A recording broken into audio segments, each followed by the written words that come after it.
Hi, and welcome to the Ronald McDonald Learning Program Lunch and Learn session. The Ronald McDonald Learning Program is a program designed to help children who have had serious illness or injury and have, as a result, missed out on a lot of school. We come in and help them pick up the pieces, so we help them catch up with their missed education. But during this time, obviously, everybody's missing a lot of their education, so we thought we'd put together some quick little resources to help you at home working with your children, as well as trying to work from home and look after your own kids and look after your house. So any questions you have throughout, please feel free to ask. You can also pop it into the little chat box down the bottom. So this evening we'll talk about learning from home and doing a couple of brain breaks and some quick, easy craft ideas to keep the kids occupied as well. So first we'll start off with some organisation. We do recommend that you try and set up a specific workspace at home. So whether that be the kitchen table, a desk in the bedroom, or somewhere in the house that is the same place every day. We also say that it's really great if you could pack this space up at the end of the day if it is in a normal living area, just so we can make discern between the school time and the home time. We don't want the schoolwork to overtake and create too much of an issue for the kids. Let's look after their mental health as much as we can as well. Before the day starts, make sure you have all of your tools and equipment. If there's any specific art or craft activities that will be coming up that day, make sure you have all of the things there ready and prepared. Know what your modes of communication are with the school. So some schools are using Google Classroom, some use Seesaw. My kids are using both the Google Classroom and the Class Dojo. So have a chat with the school, know what their best mode of communication is, and ask the teachers for help. They're there, they're waiting for you to ask them for help. And most importantly, and I learnt this through rookie error, make sure all of the kids' devices are charged. It's pretty hard when you log in to do one of your lessons and the iPad goes flat halfway through. When we're looking at planning, I found it easier to write the to-do list. So we have a list of everything that we want to get through that day, and then as we finish the tasks, my kids, they highlight the activity so they know that that's done. Visual checklists and timetables are great. Timers, trying to keep things to a time, really great with some kids. It gives them the motivation to keep going, and we only have a little bit of time left. Other kids, it can cause a little bit of stress. So just get to know your children, and if you think it's going to work, definitely use those timers, and make it with a reward at the end. If you can get this done within 15 minutes, you might get a bit of a break afterwards. And looking at what books you need for each lesson. If you need anything printed beforehand, if the school have asked you to have something printed, or if you need to go into the school to collect any of your book packs. But the schools are readily available, so give them a call. If you get stuck, give me a call. Let's look at timetabling. So timetables, they should be used as a guide. As I said, you are all trying to teach your children, to help educate your children with the assistance from their school. You are trying to often do your own work from home, keep the house clean, get dinner ready, look after other siblings. So please take it easy on yourselves, take it easy on your kids, and just use what we have here just as a guide only. And this is for everybody. So example, today, it just got all too hard, so the kids and I made sure we had all of our literacy and numeracy done, and then we went down the beach for a little while just to give them the time out, myself the time out, and make it as fun as possible. Here's early stage one, so kindergarten or prep. We just look at, keeping your morning activities all similar. So doing your sounds, doing your sight words, maybe a little reading or writing activity and some physical activity, but your school should be providing that for you. Work on it how you see fit and how you best understand that. And if you do have any questions, as I said before, just get in touch with the school and they should be able to help you with that. Go outside and have some fun. So do some of the activities and get outside and enjoy. I mean, at the moment, we're really lucky that we still have this beautiful weather. So get outside and enjoy that. Have it after your first little break, you've had something to eat, come back inside and maybe do some maths work, some of the number activities, some number games. If you log into our next session, we'll have some great literacy and numeracy games for the little people. And then again, top that off with some physical activity. And then in the afternoon, that's where we try and do some fun things. So we might do some cooking, and a cooking lesson in itself, you know, you can have, it's not just about what you're making, but you can turn that into a maths activity because you're looking at your measurements, what's in there. You're doing reading because you're reading the recipe and following that. So it's about science and how things are mixing and what happens when things mix. So have the conversation with your kids as you may be doing a cooking activity, as you're doing your craft activities, and you can turn that into so much else. Bit of mindfulness of an afternoon too, just getting the kids to reflect on their day and bring some of their inner thoughts out if that's what they're needing. Stage 1, very similar to the early stage 1, and I won't keep these up here for too long because we'll provide a printout for you if you like. As I said, if you have any questions, feel free to ask. Moving on to stage 2, so years 3 and 4. We obviously stop our sounds here. The kids should be well and truly knowing their sounds by this stage. And stage 3, much the same as stage 2. But again, getting out and being flexible, using these timetables, adjust them as needed. It's very, very difficult to sit down and stick to a solid timetable, especially with the younger children. The older kids generally are able to work through their work a little bit less unassisted. The little people definitely need that extra help. Taking little brain breaks. Now this can be a way to shift from one activity to the next, give the kids a laugh and just keep their mind ticking, but focusing on something else to change up their activities. I like to look at that. You can do it in your seat, you can do it with a partner, and you can do physical activities. So one example may be where you can, you know, make 2 fists and put your thumb up on one hand and your pinky on the other, and then just try and swap that as fast as you can. Just little, and I'm terrible at that one. So little activities like that gives the kids a laugh, gives them something else to focus on, and helps you transition from one activity to another. Another one might be you hold your left earlobe with your right hand, and then your left finger on your nose, and then as quickly as you can, swap them over. So you're bringing your arms out to the front and swapping over as fast as you can. Again, it's all about coordination, and it's funny because we always make mistakes and the kids like to see us make mistakes as well. Again, there's plenty more of those, so I'm happy to send those through in an email so you can have a practice with those as well. Physical, we can, you know, there's on the screen here, you can see a little 7-minute HIIT workout. So getting outside, doing some activities, you can do it inside if it's bad weather. Gets the kids working, but it also gives them a quick break from their lesson, quick drink, and then back into the next thing. Or as you can see in the middle chart there, it can be as simple as doing a few activities depending on what number on the dice that you roll. And then again, that comes back to a maths activity with recognising your numbers.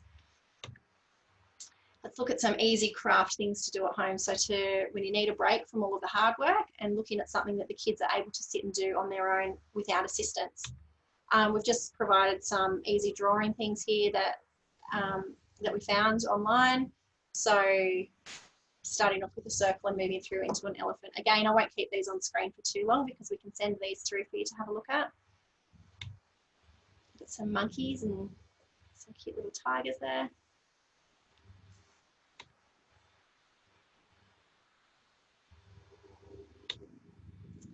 Here we have a little Flipbook. So this one, I did this with my kids at home, and it actually filled up quite a bit of time. So we just had sheets of paper and we drew a full head, body and lower section, their legs, and all different characters. And then we, as you can see, cut them into strips and stuck them in the book, and then you have to flip through the pages. So staple it in, flip through the pages and make quite hilarious looking characters. And then you can add on to that by writing a story about the characters that you find.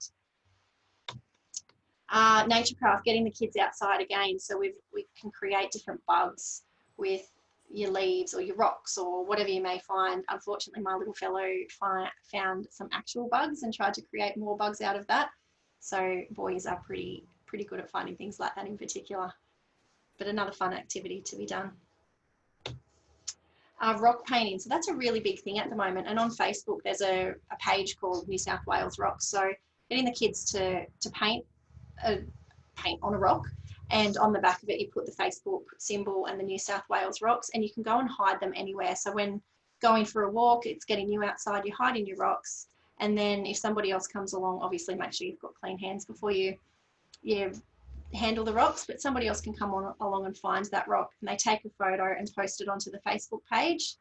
And it's great when the kids see that somebody else has found their rock, so, and then they can re-hide it or keep it if they like. As I said, we will have another session next week, and we'll talk more about what we can do with these rocks to turn them into a story. Etch art, this is one that takes up a little bit of time, and it's very easy for the kids to do unassisted. So simply getting a piece of paper, colouring it in thickly with crayon, smothering that with black paint, and once that dries, they can scratch out a creation into the art. This is one that my kids in particular love to do, and it gives me that, you know, it gives me sort of a 45-minute to an hour at least break where I'm able to really get stuck into my work as well. So, and the designs end up looking beautiful. Does anybody have any questions? Dale, just to ask you about the one just before, the etch. So did you say that's crayons just on normal paper? Just on normal paper, a normal piece of white paper, and really thick, put on the crayon, or oil pastels are even better if you have them because they scratch a little bit better. Smother it with black paint, just any kind of black paint. And once that's dried, you can scratch it off, and then it comes up with the beautiful colours in the background. Looks so good. Just asking you about the schedules too that you had up, the timetables. Yeah. And where you've got your breaks, trying to keep those kind of consistent, I suppose, with school breaks and similar to school breaks. Or what kind of time frame are you thinking of for those?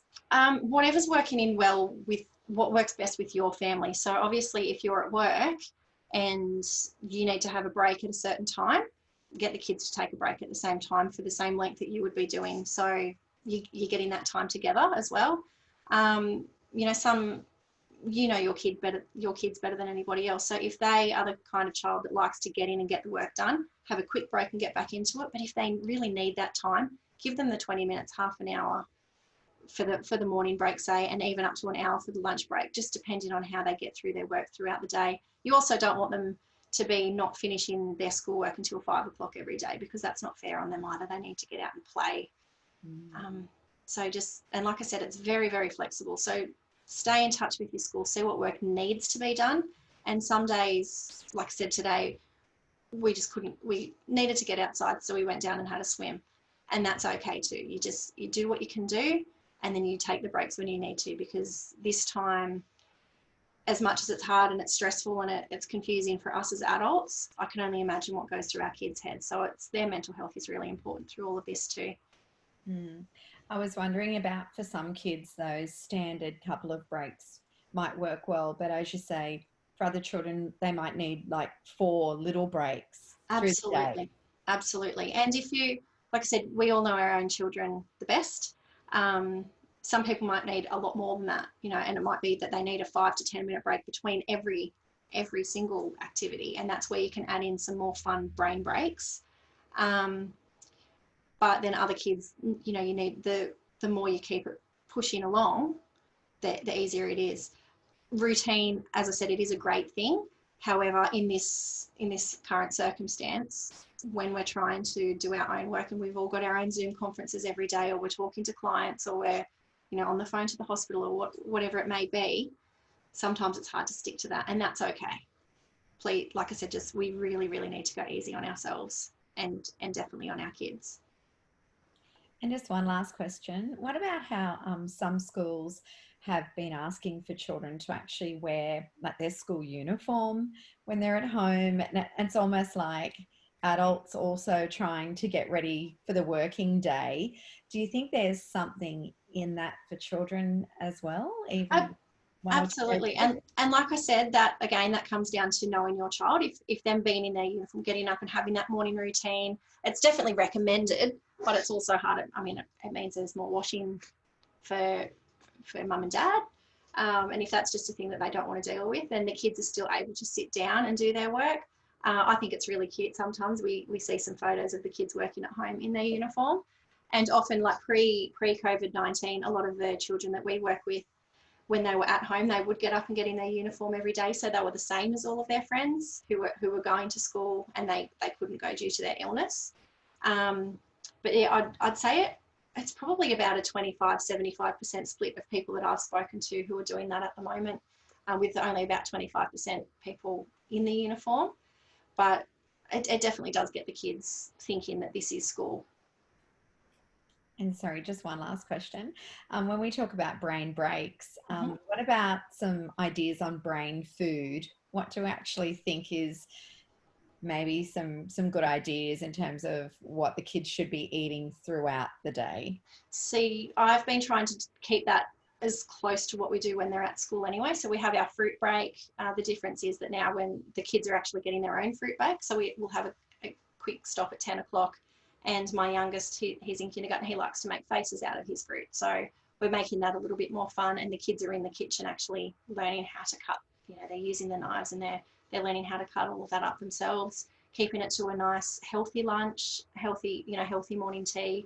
And then I always like a treat as well. So after school, once we get to the end of the day, that's something to look forward to, is that the kids get a treat. So we might make a big batch of cupcakes or something on the weekend, and so the kids can have that once they've got through all of their work. But as we all know, the better we eat, the better we think. So it's a really great question, actually. Thank you. Great, thank you. Okay, well, we also have a website that Ronald McDonald House have put together. So if you wanted to visit the rmhnnsw.org.au that you can see on the bottom of the screen here, there's a learn from home support. So you can log in and have a look at that. There's the timetables that we mentioned. We have some activities that both Georgia and myself have put together. There's links to a multitude of different websites that you can access for free, and that can help with the learning along the way. So there's another place for you to go if you need that extra bit of help. So thank you for your time, and hopefully we'll hear from you soon.